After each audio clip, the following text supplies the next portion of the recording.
Among the many sights to see within the Cairo Citadel is a military museum that showcases the rich history of Egypt's military, from the days of the ancient Egyptian pharaohs to the 20th century.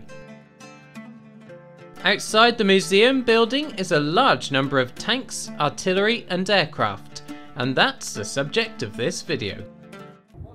This isn't technically an aviation museum all by itself, but part of the exhibits here at the Citadel Cairo. However, there's one aircraft more than there was at the Sharjah Air Museum, so I'm going to count it. Cairo has had a military museum since 1937, but this was relocated to its current place here at the Citadel in 1949. The outside displays are of military equipment used in Egypt's wars with neighbouring Israel. To the left as you approach the main building is a line of military vehicles, starting with 2 Israeli tanks and moving on to sand-coloured tanks and assault guns of the Egyptian armed forces.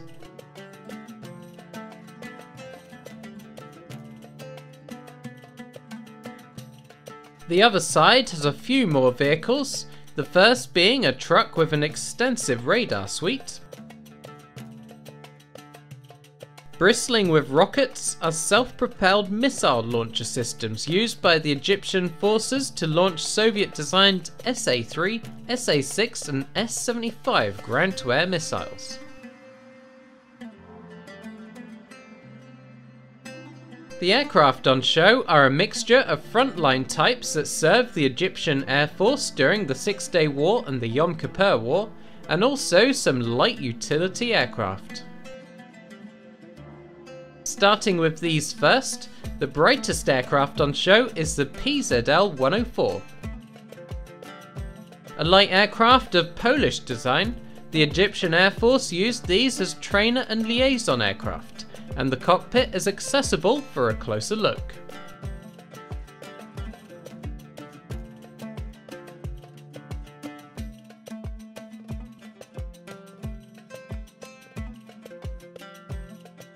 Besides this are 2 small propeller-driven trainers, a Soviet Yakovlev Yak-18 and a Czech-built Zlin 226.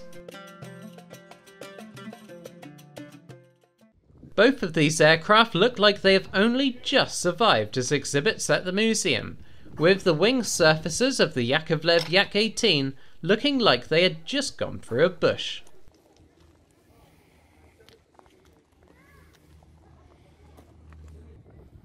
The Zlin 226 is in even more of a questionable state, but this one is open for a visit to the cockpit.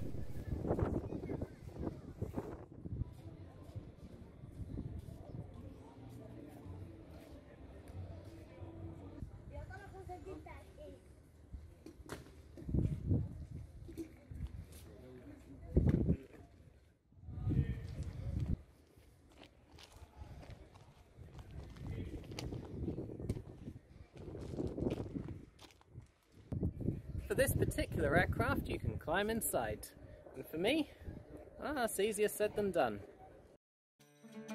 These 3 light trainer aircraft are complemented by 3 jet-powered aircraft that formed the backbone of the Egyptian air offensives during the clashes of 1967 and 1973. Starting with the Mikoyan MiG-17, this Soviet-designed fighter bomber was codenamed Fresco by the West. Although designed as a fighter replacement for the Mikoyan MiG-15, the Egyptians used them extensively in the ground attack role, where the combination of cannon, bombs and rockets proved very effective. This example has pylons mounted onto the fuselage to carry a couple extra bombs.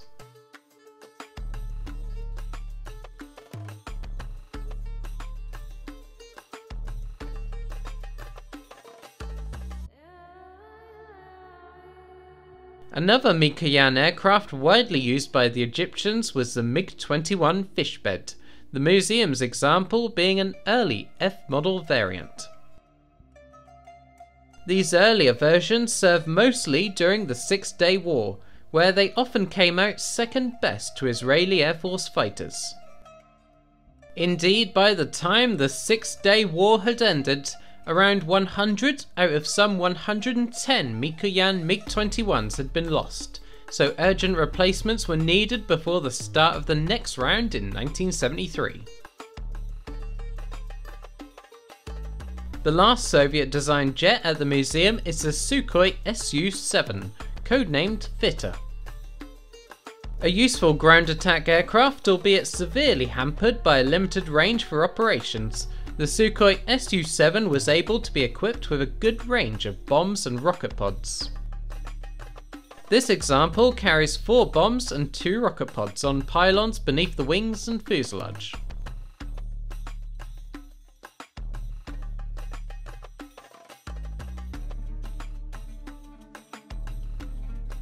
Although a small collection, these aircraft and weapons do give a good insight into the conflicts Egypt fought with Israel in 1967 and 1973.